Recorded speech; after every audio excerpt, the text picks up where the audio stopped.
There is grandeur in this view of life. Welcome to Evolution Talk with Rick Coast, an introduction to the oldest story ever told.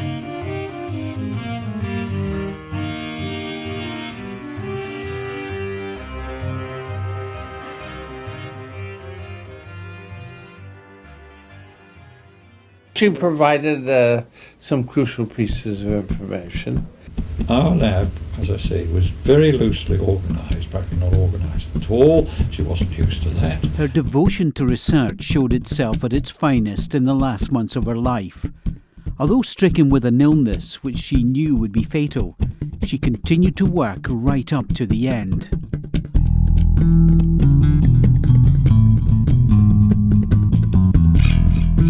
When people talk about the discovery of the DNA double helix structure, the names that normally pop up are James Watson and Francis Crick. Now, every once in a while, you'll hear a third name, that being Maurice Wilkins.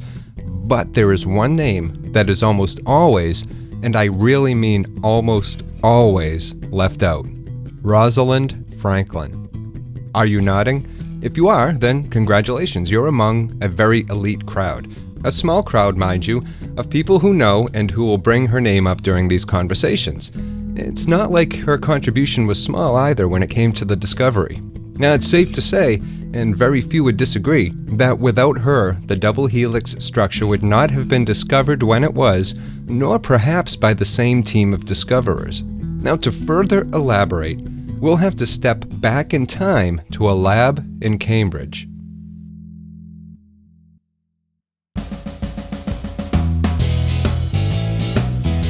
The year is 1951, and in this little lab in Cambridge, two men are feverishly working to crack the structure of the DNA molecule.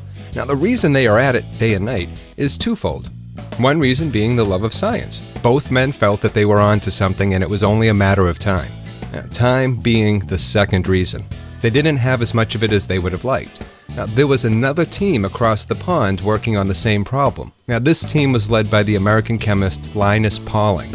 Pauling's work was leaning towards a triple helix structure for DNA. Watson and Crick were also playing around with a triple-strand solution. Now, they felt rushed, to say the least, and it showed. Now, as fate would have it, a young chemist from King's College was giving a talk at a seminar in November of that year. In attendance was James Watson. The young chemist's name was Rosalind Franklin.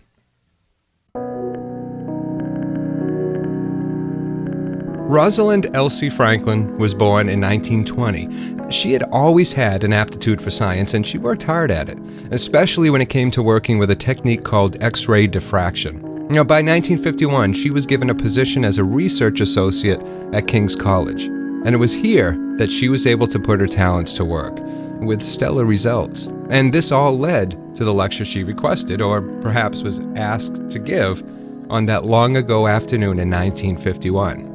What she proposed during her talk was that there were two forms of the DNA molecule, which she called type A and type B, and that for the molecule to be stable, it had to have units of phosphate on the outside, with the water molecule, or the hydrophobic base, being on the inside. Now, shortly after her talk, Watson and Crick presented their first model, which was somewhat based on the talk Watson had been present at.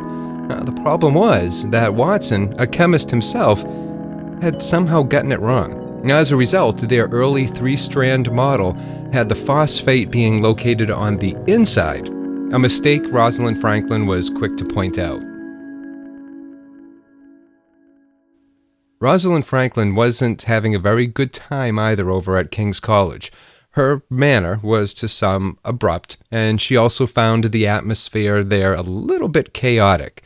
For her tastes, at least. As Maurice Wilkins put it during an interview conducted in 1990, our lab, as I say, was very loosely organised, practically not organised at all. She wasn't used to that. What she was used to, and very much so, were X-rays. She was extremely talented when it came to a technique called X-ray diffraction, a technique that had also been being used extensively at the lab prior to her joining King's College. Now, it was specifically being used to analyze DNA in the race to find its structure. Maurice Wilkins was a physicist at the college, and working with him was a talented young scientist named Raymond Gosling. Gosling was especially adept at the X-ray technique, and as a result, he was reassigned to work with Franklin upon her arrival. It's a decision that didn't really endear her to Wilkins, especially since, with her arrival, she got Gosling and the DNA work that they had already been pouring hours into. Rosalind Franklin was getting X-ray evidence which appeared to show that the crystalline thing was quite asymmetric. And so I thought, could you have a structure which is a helix which was highly asymmetric? These images were of the type B form. And I thought, well, you could do it if you put all one basis, each turn of the helix, you get the pyrimidines and up on one side, and you have the internal part of the helix being asymmetric. The images that Wilkins is referring to include one image in particular, one that has taken on almost mythic proportions. It's now known as Photo 51. The image itself shows a definite helical structure to it, a double-stranded helical structure, in stark contrast to the triple helix being pursued by Watson and Crick, among others. A quick word on the two forms, those being A and B. Type A is a drier type. Because the method used with X-rays required it to be exposed for over 100 hours, the drier type A tended to produce better images. The B form, the one which was wetter and also the one everyone was now focused on, required special manipulation when it came to producing images. Gosling and Franklin had the gift of doing so, and so we have Photo 51.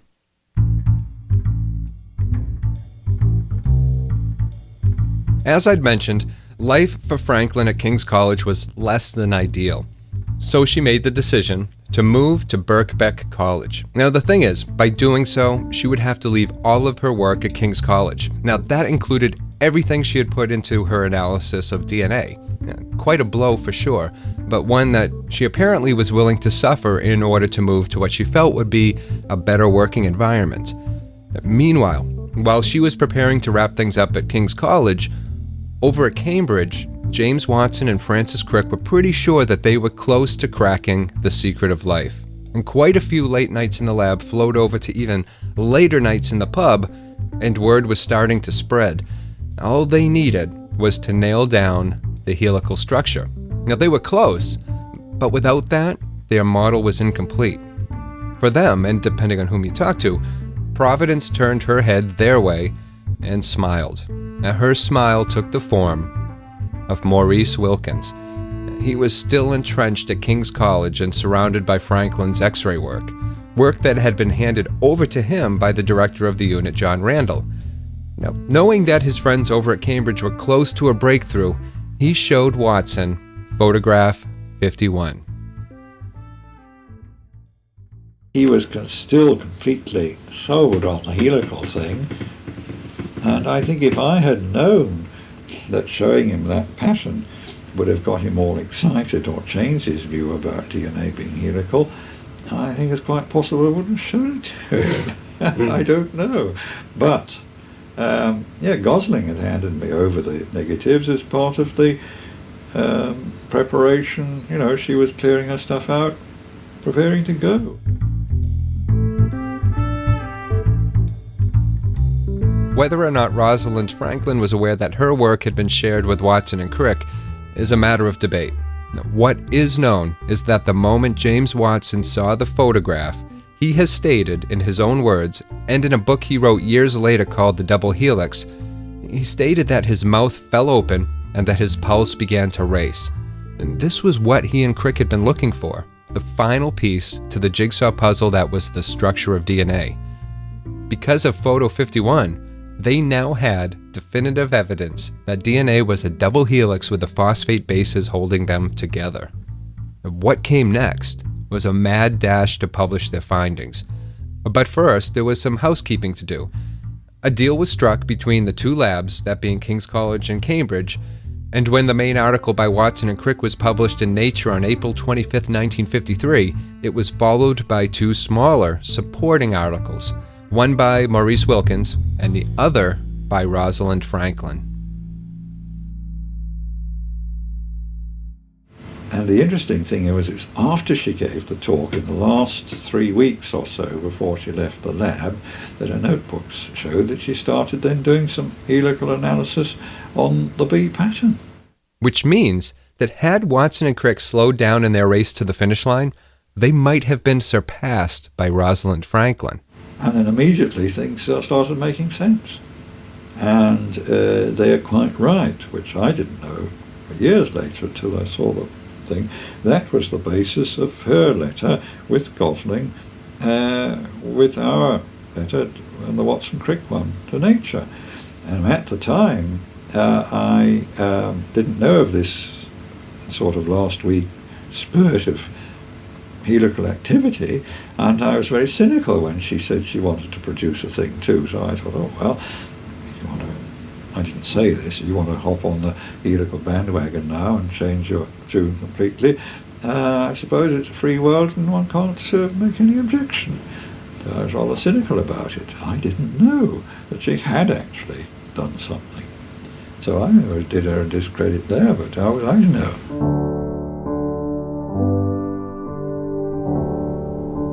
So had things worked out differently, had photograph 51 remained in the possession of Rosalind Franklin, or simply not been shared, there just might be, on a different timeline and in a different dimension, a universe where the discovery of the DNA double helix is credited to none other than Rosalind Franklin. James Watson, Francis Crick, and Maurice Wilkins were all awarded the Nobel Prize in Physiology and Medicine in 1962 for their work on discovering the structure of DNA. Unfortunately, Rosalind Franklin was not. Rosalind Franklin died in 1958 of ovarian cancer. That was 4 years before the Nobel Prize Committee had made their decision, and the Nobel Prize Committee does not grant awards to the deceased. In an interesting footnote, Sir Aaron Klug, a British chemist, had had the pleasure of working with Rosalind Franklin years earlier at Birkbeck College. It was during that time that she introduced him to her X-ray diffraction methods and inspired in him a lifelong interest in viruses, both of which eventually led to his own Nobel Prize in 1982. History does have a very dark sense of humor. Rosalind Franklin loved science, and she wasn't in it for the recognition or for the glory. What she cared about was the discovery, the careful and methodical picking of locks that were thought to be unbreakable, locks that nature had designed herself. Science, for me, gives a partial explanation for life. Insofar as it goes, it's based on fact, experience, and experiment.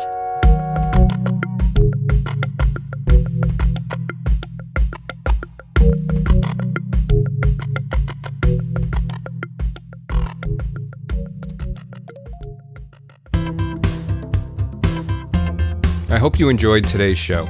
And if you want to learn more about the music on today's episode, you can find all of this and more at the show's official site, evolutiontalk.com. And as always, thank you for listening and supporting the show. And until next time, please take care of yourself.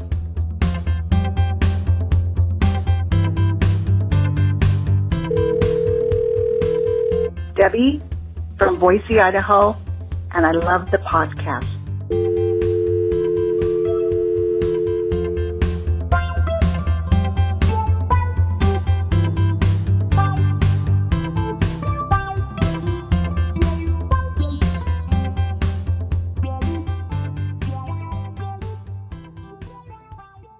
Evolution Talk is a Rick Coast production.